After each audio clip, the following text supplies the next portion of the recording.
आज हम कंप्यूटर विज्ञान विषय के कक्षा एकादशी में पहले पाठ के चौथे वीडियो के बारे में जानने जा रहे हैं। इस भाग में हम अध्याय 1 जो कि कंप्यूटर सिस्टम है, इसके सिस्टम बस के बारे में जानने जा रहे हैं। डाटा की आवागमन होता है कंप्यूटर के अंदर जिन माध्यमों से, जिन तारों की गुच्छों से जो प्रिंटेड सर्किट बोर्ड यानी कि पीसीबी के ऊपर समाहित करके रखा गया है, उन तारों के गुच्छों को हम कहते हैं बस। इस तरह का विभिन्न प्रकार की बस के द्वारा डाटा एक स्थान से दूसरे स्थान तक इलेक्ट्रॉनिक संकेत परिवहन होता है। तो इस प्रकार के इस चित्र के द्वारा अगर हम समझने के लिए कोशिश करेंगे, मूलतः सिस्टम बस को 3 भाग में बांटा गया है: कंट्रोल बस, एड्रेस बस और डाटा बस। कंट्रोल बस जो है वह कंट्रोल बस एक दिशात्मक बस होता है जिसके अंदर एक ही दिशा से ही कंट्रोल सिग्नल प्रवाहित होते हैं।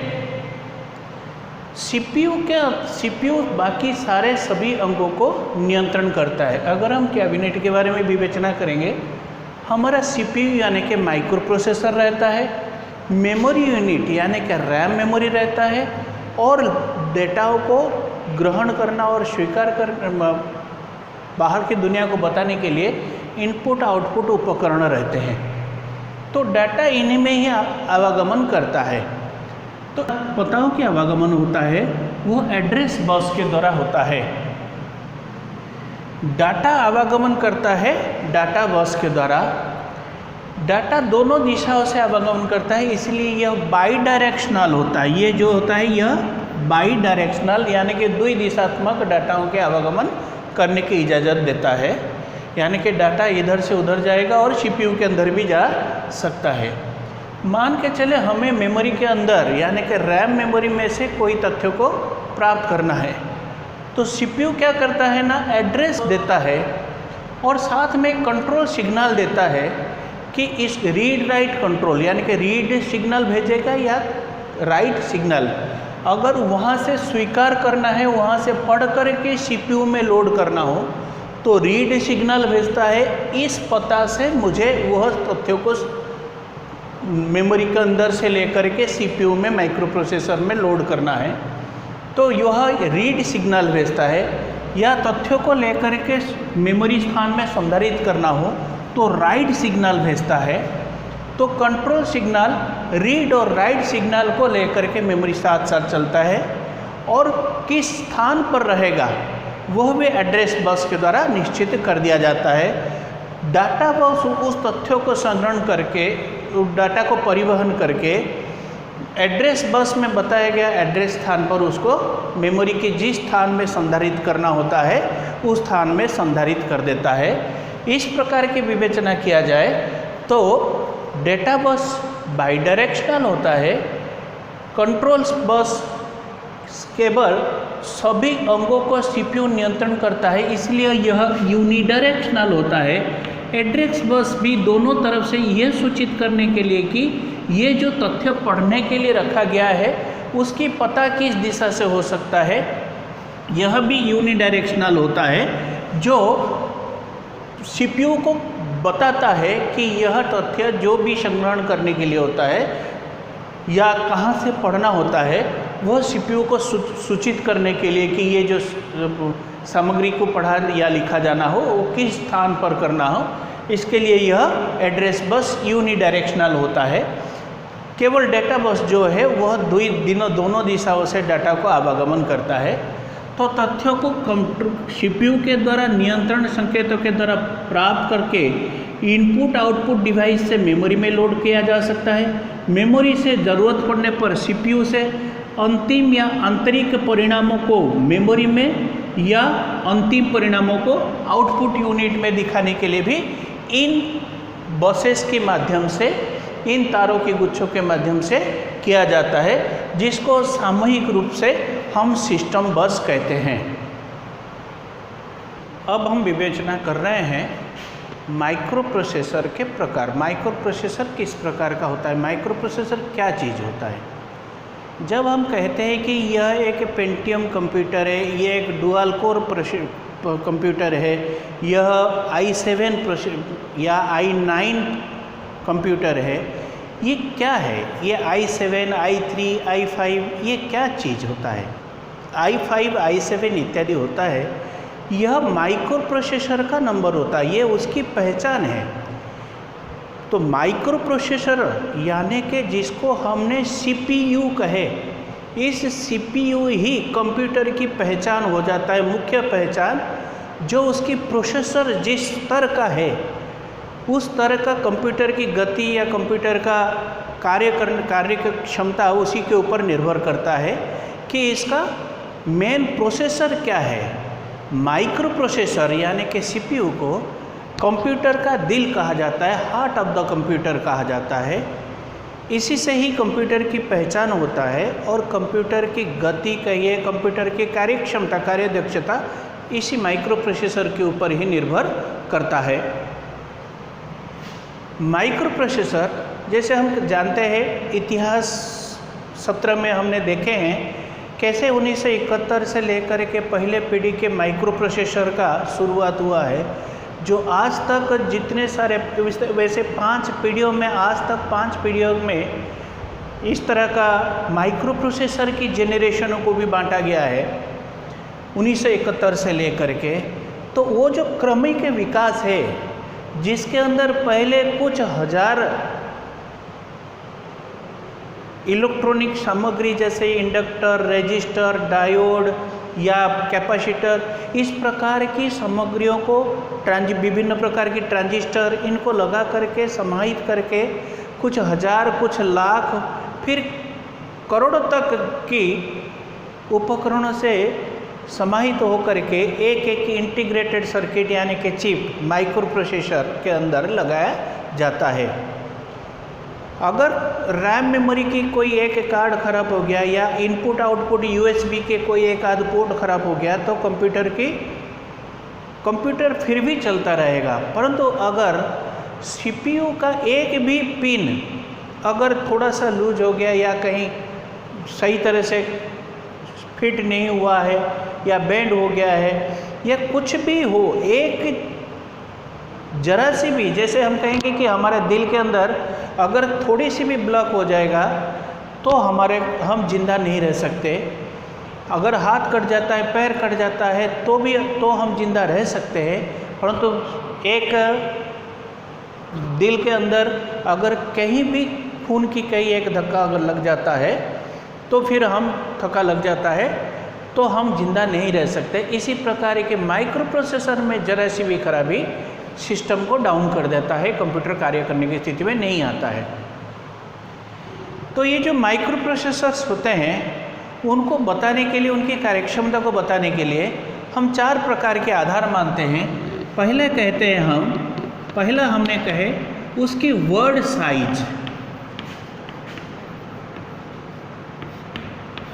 यानी कि हम विवेचना पहले भी कर चुके हैं पूर्व वीडियो में।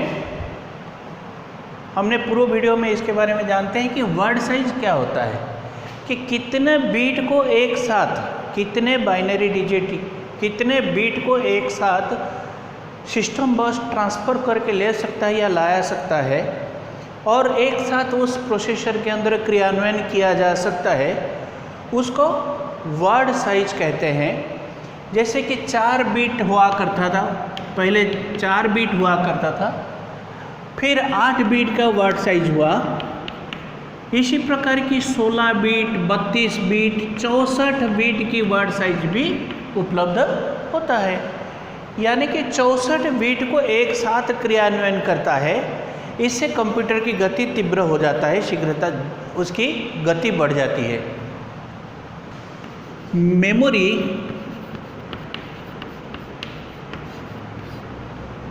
यानी कि इसकी भंडारण,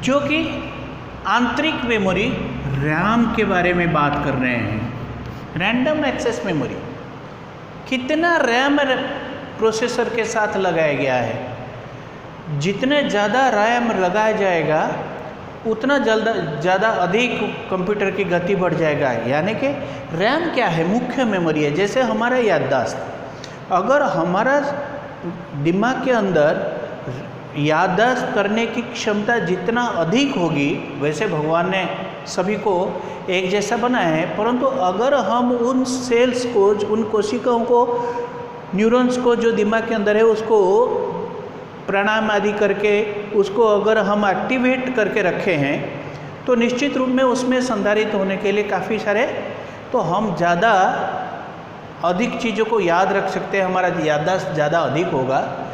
खाली याददाश्त अधिक होगा ऐसा नहीं है, हम कार्यों को भी बड़ी शीघ्रता से कर सकते हैं, निर्णय बड़ी तेज़ी से ले सकते हैं।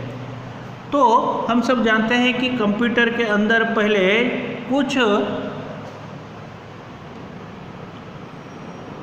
कि 2 GB रैम, कुछ मेगाबाइट रैम से शुरू करते हुए, कंप्यूटर के अंदर कुछ मेगाबाइट रैम से शुरू करते हुए 2 GB, 4 GB, 16 GB, 8 GB, 16 GB RAM जैसे भंडारण क्षमता उसके अंदर व्यवहार करते हैं। तो जब हम बाज़ार में जाते हैं या कोई कहता है कि कंप्यूटर का स्पेसिफिकेशन क्या है, इन बातों को बताना पड़ता है कि उसका प्रोसेसर की क्या वर्ड साइज रहता है और मोटा मोटा उसमें कितने GB के रैम लगाया गया है। 16, 32, 64 इस प्रकार के कितने GB के रैम आप प्रावधान कर पाते हैं, उसके अंदर लगाया गया है। इसी क्रम में तीसरे बिंदु जो माइक्रो प्रोसेसर की विशेषता के रूप में, माइक्रो प्रोसेसर की गुणवत्ता के रूप में कहा जाता है, तीसरे प्रकार के है, वह है उसकी गति, स्पीड, जिसको हम कहते हैं क्लॉक स्पीड।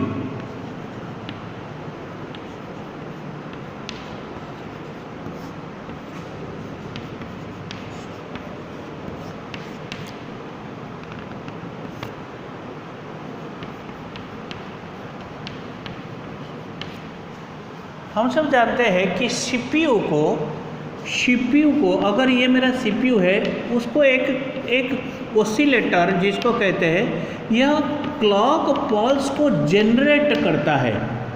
पल्स जनरेटर एक होता है, एक प्रकार के ओसिलेटर है जो निरंतर इसको बहुत सारे पल्स इस तरह का सतत प्रभाव से देता जाता है। ये पल्स जितना अधिक, ओसिलेटर जितना अधिक पल्स जनरेट करता है, सीपीयू की स्पीड, गति उतनी तीव्र होता जाएगा। तो यह एक सेकेंड के अंदर अगर मैं कहूँगा कि ये एक चक्र पूरा करता है, ये एक चक्र पूरा किया, ये एक साइकिल मतलब ये है कि भाई आपका अगर एक पहिया के ऊपर कहीं एक बिंदु लगा देते हैं, आपकी साइकिल हो या बाइक की पहिया के ऊपर किसी एक जगह में बिंदु लगा देते हैं, अगर जैसे जैसे वो पहिया आगे की ओर जाता है वह इस प्रकार की आकृति बनाता है।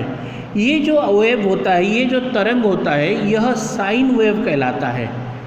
ये साइन वेव के सिर्फ एक भाग को इसी प्रकार के करके डिजिटल प्रारूप में बदल दिया जाता है ओसिलेटर के द्वारा।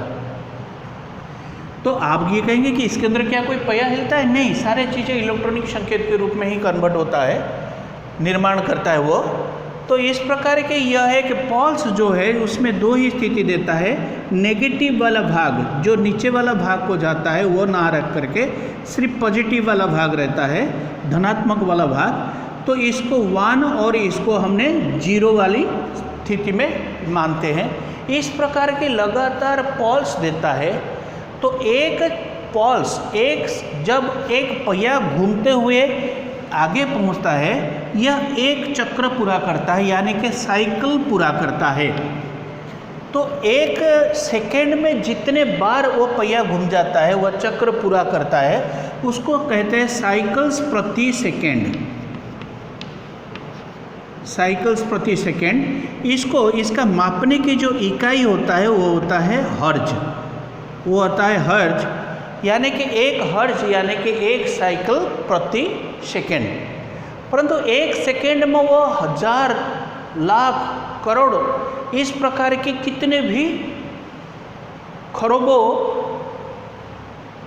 बार वो पहिया घूम सकता है, यानी कि वो एक चक्र 1 और 0 की एक सीक्वेंस, एक खंड पूरा करता है। तो इसको मापने के लिए हम मापक के रूप में millisecond, microsecond, nanosecond, picosecond, यानी कि आप ये सोचिए कि मिली मतलब 10 के घात -3, ये बहुत पुराना 10 के घात -3, यानी कि ये है 1/1000, 1/10 के घात 3, 1/1000। इसी प्रकार की अगर 10 के घात -6 होगा, यानी कि 1 सेकेंड में 10 लाख बार 1 और 0 निकलता है, एक 1 0 से एक चक्र पूरा होता है, तो 10 लाख बार 10 लाख पल्स से वो जनरेट करता है, तो हम कहेंगे वो गति माइक्रो सेकेंड। ये भी धीमी। तो आजकल के कंप्यूटर की जो गति होता है वो नैनो सेकेंड और पिको सेकेंड में होता है।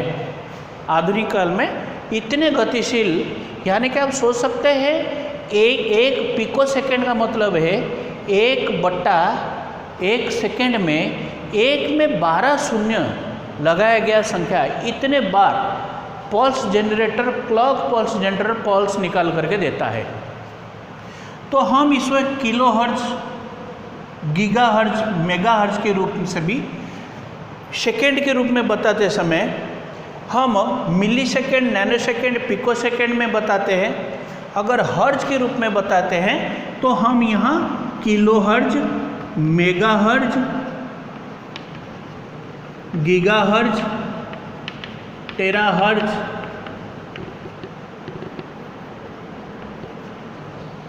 ठीक है ना। यहाँ ये जब हर्ट्ज के बारे में बात करते हैं, ये ध्यान रखने की बात है, यहाँ किलो का मतलब 10 के घात 3 है, 1024 नहीं है। जब मेमोरी के बारे में बात करते हैं तब 1024 गुना होता है। जब हम साइकिल्स प्रति सेकेंड करते हैं तो जब बीट या बाइट का शब्द नहीं आता है तो वह सामान्य किलो की तरह 1000 होता है। इसी प्रकार की मेगा मतलब होता है 10 की घात 6, 10 की घात 9। हम जानते हैं इस प्रकार के एक में 6 शून्य होगा तो मेगा हर्ज कहा जाएगा।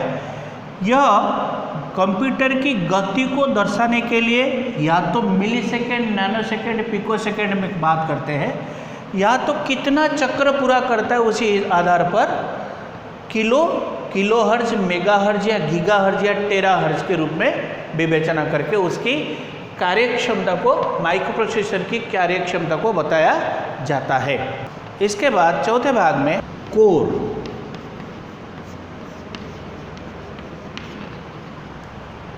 पहले ज़माने में कंप्यूटर एक समय में एक ही कार्य करता था, एक ही प्रोसेसर रहता था, एक ही सीपीयू रहता था जिसके अंदर एक ही कार्य एक समय में कर सकता था। परंतु आजकल कंप्यूटर बहुत सारे कार्यों को एक साथ करने की आवश्यकता होता है।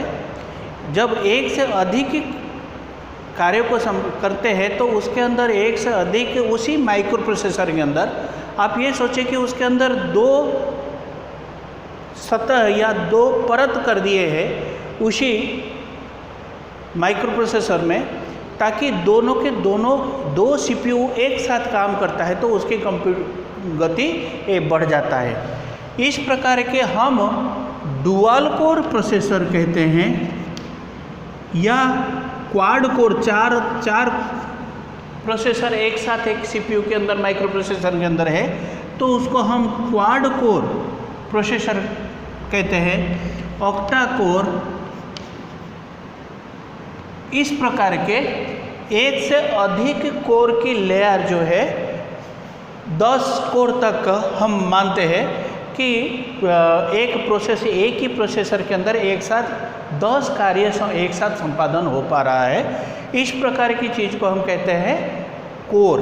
तो इस प्रकार नोट्स को अगर हम देखेंगे, सीपीयू यानी कि सेंट्रल प्रोसेसिंग यूनिट जिसको कहा, वास्तव में माइक्रो प्रोसेसर, वह एक VVLSIC यानी very very large scale integrated circuit chip होता है जिसे माइक्रो प्रोसेसर कहते हैं, जो समय के साथ आधुनिक तकनीक से तेज होता गया, जिसमें प्रति मिली सेकेंड मतलब 1 सेकेंड के हजारों भाग से लाखों कार्य करने की क्षमता से उसे संपन्न किया गया। अर्थात वो 1 सेकेंड में लाखों कार्यों को एक साथ कर पाता है। इनकी क्षमता को दर्शाने के लिए कई मापदंड निर्धारित किया गया। वर्ड साइज, उनमें से पहले बिंदु के ऊपर बात किया गया है वर्ड साइज। यह प्रोसेसर एक साथ कितने बिट को स्वीकार कर पाता है, यानी कि समांतर से कितने बिट उसके सीपीयू के अंदर बस के द्वारा स्थानांतरित होते हैं और क्रियान्वित हो पाते हैं, उसे दर्शाता है, जो कि 8 बिट हो सकता है, 16 बिट, 32 बिट या 64 बिट तक हो सकता है। दूसरा बिंदु के आधार पर मेमोरी साइज को कहा गया है, जो सामान्यतः रैम को समझाता है। तो रैम का आकार को बताता है, जो वर्तमान में 8 मेगाबाइट से लेकर के 16 एक्साबाइट तक भी हो सकता है।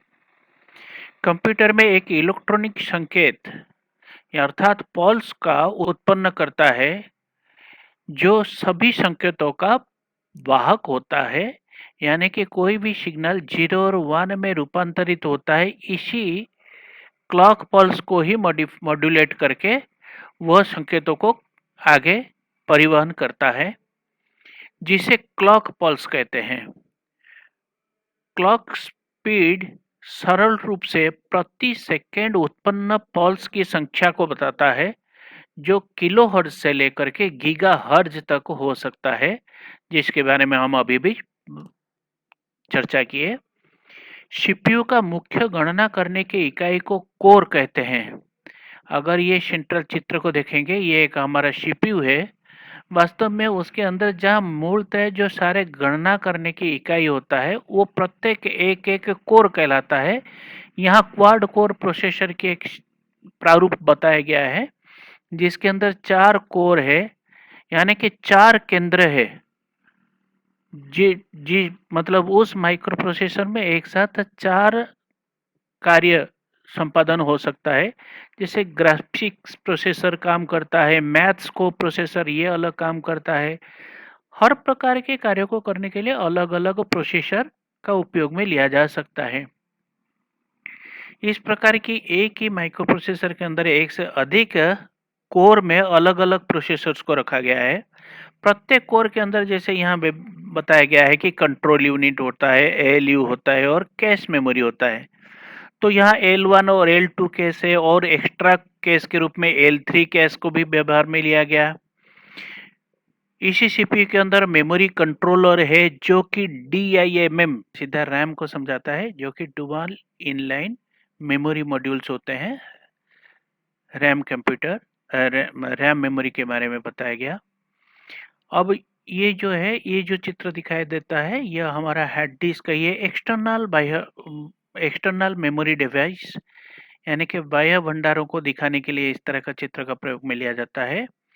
तो यह बाह्य भंडार से लेते हैं इंटरनल मेमोरी रैम मेमोरी में, और यह माइक्रो प्रोसेसर को स्थानांतरित करता है। इसी प्रकार की मेमोरी के कुछ हिस्सा जो इनपुट आउटपुट बफर जोन के रूप में प्रयोग में लेते हैं, इनपुट आउटपुट इंटरफेसेस के साथ उसको जोड़ा जाता है, वो सीधे सीधे माइक्रो प्रोसेसर को या मेमोरी के द्वारा स्थानांतरित करने के लिए इनपुट आउटपुट इंटरफेस, उनके बीच में जो संबंध है इनपुट युक्ति इनपुट डिवाइसेस और आउटपुट डिवाइसेस को, वह सीधा रैम में तथ्यों को स्थानांतरित करते हैं या वहां से लेते हैं, या माइक्रो प्रोसेसर सीधे सीधे बाह्य भंडार में रखने के लिए भी इनपुट आउटपुट यंत्रों को भी भेज सकता है। यह एक मल्टी कोर प्रोसेसर की ब्लॉक डायग्राम बताया गया है, यानी कि यह एक से अधिक कोर इसके अंदर रखा गया है। तो सीपीयू का एक मुख्य गणना करने के इकाई को कोर कहते हैं। पहले एक समय में एक ही कार्य करने की सुविधा थी, अब एकाधिक कार्यों को एक साथ संपादन करने के लिए dual core, quad core, octa core इत्यादि प्रोसेसर का उपलब्ध होता है। यह हमारा माइक्रो प्रोसेसर से संबंधित बातें है। एक बात और ध्यान देने की बात है कि ये सभी इकाइयां हैं।